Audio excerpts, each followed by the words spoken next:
Indianapolis as a whole probably was the biggest Civil War camp itself during the Civil War. But there were at least a couple of dozen individual camps around the city and in the county that served at various times during the war, some lasting for almost the entire war, others for brief periods of time.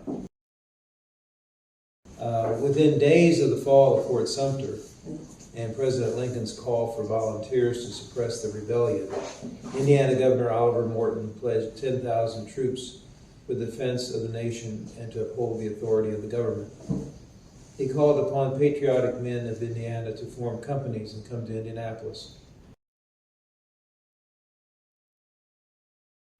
The state's newly appointed Adjutant General Lew Wallace selected the new 36-acre state fairgrounds north of the city in the what is now the 1900 block of North Alabama Street as the perfect site for its buildings and barns to house the companies that were beginning to form and come into Indianapolis.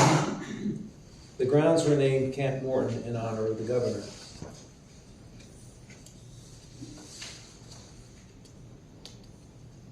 The map that I am using in this exhibit is the 1866 map of Indianapolis and Marion County. So the locations that the stars indicate are of that time period, and we try to explain where they might be today. But I thought it was important to use this map to give you some idea as to the location of the camps in relation to the city as a whole. And modern maps, I think, are more confusing. The volunteers went into quarters at the fairgrounds, eating in the camp style and sleeping in the horse stalls and animal barns. In a week's time, 12,000 men, 3 times the state's quota, were in Camp Morton. While the site was spacious, shelter for the troops quickly became an issue, and the permanent structures quickly filled. Spring rains turned the grounds into a vast, sloshy, splashy, intolerable mud hole, and the effects of the bad weather in close quarters began to show with the appearance of pneumonia, typhoid, and measles. In addition to the prayers, the ladies of the city, under the leadership of the First Lady of Indiana, provided blankets and bedding, for the nights are cold and the ground is damp. They also saw that the sick were cared for, not that no one suffers from the lack of a mother's care or a sister's nursing, providing surgical supplies, lint, and bandages. Over time, barracks were built, providing very comfortable quarters for the soldiers. The mission of Camp Morton changed in late February 1862 when 3,706 rebel prisoners taken at Fort Donelson arrived in Indianapolis by train. Immense crowds of men, women, and children stood along the right-of-way to get a peek at the secession soldiers as the train made its way to the switch near Massachusetts Avenue, where the prisoners, looking shabby and forlorn, detrained, carrying their bundles and marched under guard to Camp Morton. Colonel Richard Owen, Camp Commandant, was recognized for his courtesy and kindness as commander of the prison camp by former Confederate prisoners, with a permanent placement of his bust in the Indiana State House in 1913. Today, a freestanding metal marker erected by the Indiana Historical Bureau commemorates that Camp Morton. With dozens of companies and scores of regiments coping with the overcrowded and deteriorating conditions at Camp Morton, the second camp was established in mid-May 1861 on the former site of the State Fairgrounds, which is today Military Park, west of the State House.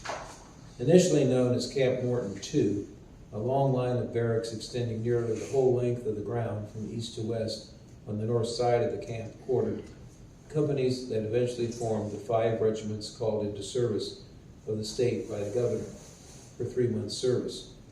South of the barracks, 3/4 of the campground was open space for drills and parades. Jeremiah C. Sullivan was captain of the Company E, 6th Indiana Regiment, and after completing his service, he was appointed colonel of the 13th Regiment, Indiana Volunteers, was trained at the old fairgrounds, and this site became known as Camp Sullivan in his honor. In addition to serving as a marshalling area for the Indiana regiments, Camp Sullivan was the first designated campsite for federal troops in Marion County.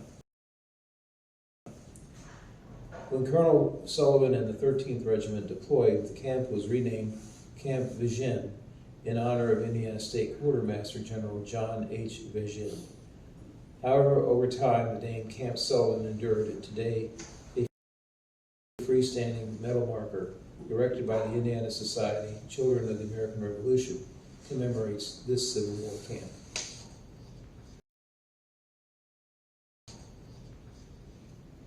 Other camps were also established. One was the old Bell Fountain Railroad car shops at the northeast corner in the northeast corner of Indianapolis, along Massachusetts Avenue, that served as the barracks for the 11th Zouave Regiment.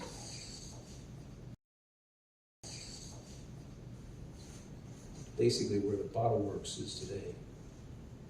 It was later named Camp Dumont in honor of Colonel Ebenezer Dumont, when the barracks quartered his 7th Regiment. Colonel Lew Wallace selected a heavily wooded site along what is now Cold Spring Road on the high west bank above White River,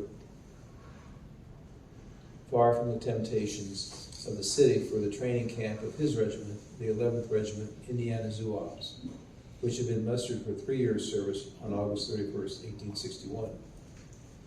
Named for Lieutenant Colonel William J. H. Robinson, the commander of the regiment's 1st Battalion, the camp was located among several fine springs and a nearby meadow that was used for a drill ground. A wood of beech trees provided shelter for the men, and in their spare time, many carved their initials, names, and dates on the trees until breaking camp on September 6, 1861. Today, in a wooded area at the south end of Riverside Park, on the bluff overlooking the river, trees conceal a 10-ton granite boulder precariously placed atop a stone base with a bronze plaque embedded in this glacial rock commemorating Camp Robinson.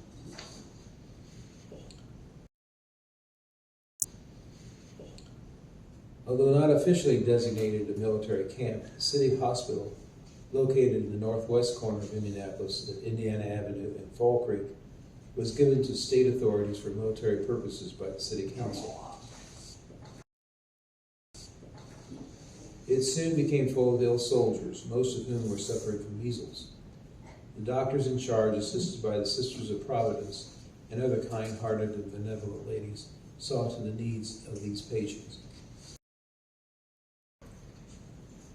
To get troops inured to camp duties and to camp life of the 8th and 10th Regiments, the last of those mustered for the 3-month service trained for 2 weeks in early June 1861 at Camp McClellan before leaving for Western Virginia.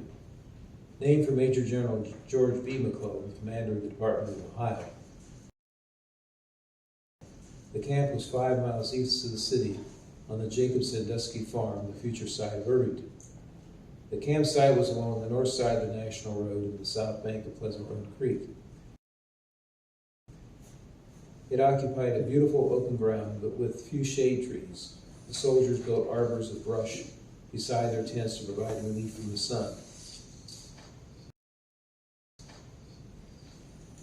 3 months later, the 39th, or 8th Cavalry Regiment, pitched tents at Camp Harrison on the Greenlee H. McLaughlin Farm.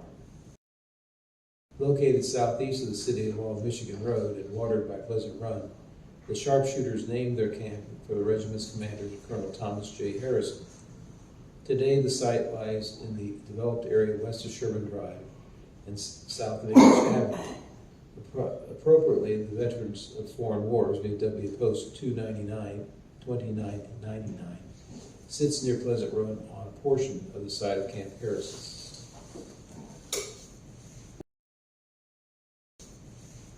Other camps located well outside the city included Camp Brigland on the Patterson Farm along Fall Creek near the present site of the State Fairgrounds.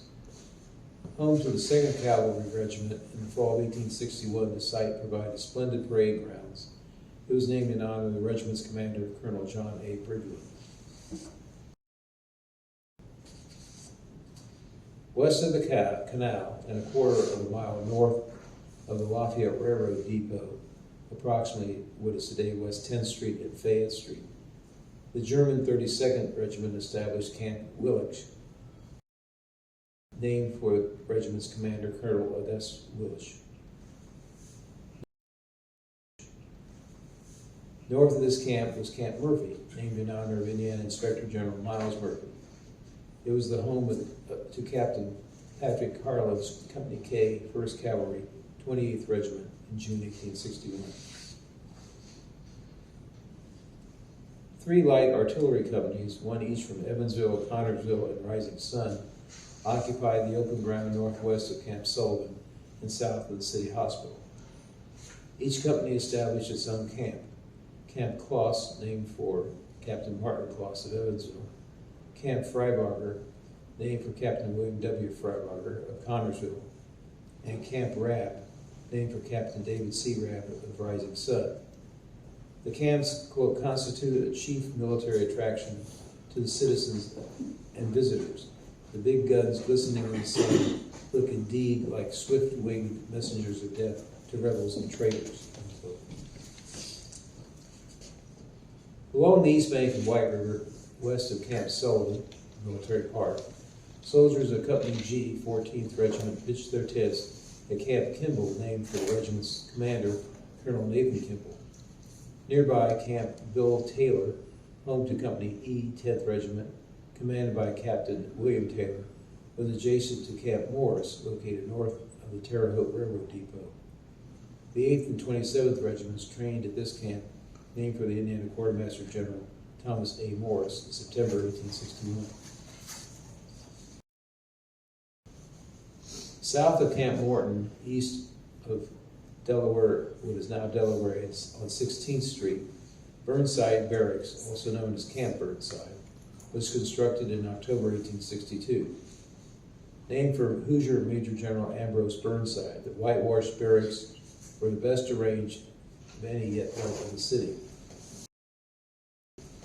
The buildings are models of their time, of uniform size and arranged in regular blocks and squares with well-graded and drained streets with plank walks, looking like a small city, consisting of a headquarters, guardhouse, commissary, quartermaster's stores, and quarters for the 1,200 men.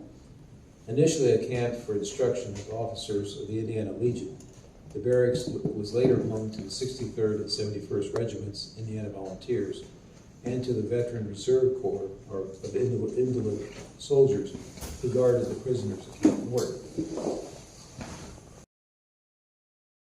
On March 27, 1863, Burnside Barracks was the site of the first execution by firing squad of a deserter west of the Alleghenies. Private Robert Gray, Company D, 71st Regiment, had been condemned by a general court-martial for deserting his company and taking an oath of allegiance to the Confederate States. 3 other executions took place on these grounds in 1864, when under the direction of General Allen P. Hovey, 3 bounty jumpers met their fate before a firing squad. Preparations were also underway at Burnside Barracks for the hanging of 3 Sons of Liberty convicted by court-martial for conspiring with rebel prisoners at Camp Morton, when President Johnson commuted their death sentences to life imprisonment. They were later released by decision of the Supreme Court. North of the city, a great stretch of common ground bounded on the south by 7th Street, which is today 16th Street, east by the Lafayette Railroad, and west by the canal was Camp Carrington, the largest and best arranged camp in Indiana, a city of itself, with graded streets and walks and drains, housing 6,000 soldiers.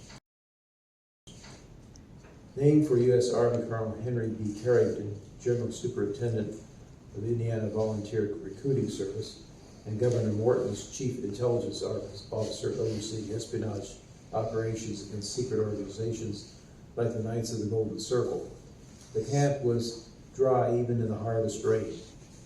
The quarter-mile long main street was Morton Avenue, and the cross streets were brigade streets named for the brigade commander. Over time, elements of the 8th, 13th, 17th, 22nd, 48th, 59th regiments of infantry and the 11th Cavalry were encamped here, along with recruit detachments from several other regiments. Fletcher Place neighborhood of Indianapolis was home to Camp Fremont, the training camp of the 28th Regiment, United States Colored Troop, Indiana's only African-American regiment. It was named in honor of Major General John C. Fremont, and a state marker at the intersection of Virginia Avenue and McCarty Street commemorates this site. Recruiting began in late December 1864, and the colored troops, quote, suffered more than any others the first night of cold spell, but were amply provided for and none suffered permanent injury. By mid-January, 470 black men had been recruited into nearly 5 companies, but for want of quarters, a large number of them were furloughed home until construction of all the barracks and hospital were completed. Under the command of Colonel Charles Russell, the 6 companies of the Colored Battalion were drilled very well. At the end of April 1864, Indiana's Colored Troop Regiment broke camp and left for the Eastern Theater of the war. Soldiers passing through the city could find a few hours of rest at the Soldiers' Home, where a good meal and lodging could be had. Built by the federal government in 1862, west of West Street between Maryland and the Vandalia Railroad tracks, where present-day Victory Field is. The facility had beds for 1,800 men and could feed 8,000 in its dining hall.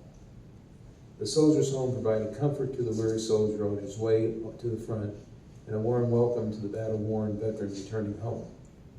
It also served as a prison for bounty jumpers. Now, a bounty, the federal government offered $300, which is today's money is around $10,000, for someone to enlist into service. Many men did this and served honorably. Others would sign up, get their money, and disappear. No. and then to go to someplace else, sign up, get their money, and disappear. And so one of the things that the Army did, the forces did, was searching out these individuals, rounding them up, and making them pay for their indiscretions. And this Soldiers' Home was one of those places where they were housed once they were caught. On November 2nd, 1864, a grand parade called the Bounty Jumpers Dress Parade marched from the Soldiers' Home through the city streets with more than 200 men handcuffed and chained together, each bearing a large green placard on his back with the words Bounty Jumper. On each side of the procession marched a row of guards with fixed bayonets and a band of the Veterans Reserve Corps bringing up the rear playing the Rogues' March. After the parade, the bounty jumpers were sent to the front to work on entrenchments. This image is from Frank Leslie's illustrated newspaper, and the Indianapolis parade must have been rather unique to be illustrated this way in a national publication. In less than a generation, old soldiers returned to Indianapolis for reunions could find little evidence of the camps where they once tramped around in the mud and endured the discomforts of the first days of Army life. Homes lining asphalt streets, beautiful parks, and commercial development now filled the spaces where young men once learned the first lessons of war. Camp Sullivan Military Park was the only training ground remaining undeveloped as it is today, with a handful of historic marking the other sites of these camps. Thank you.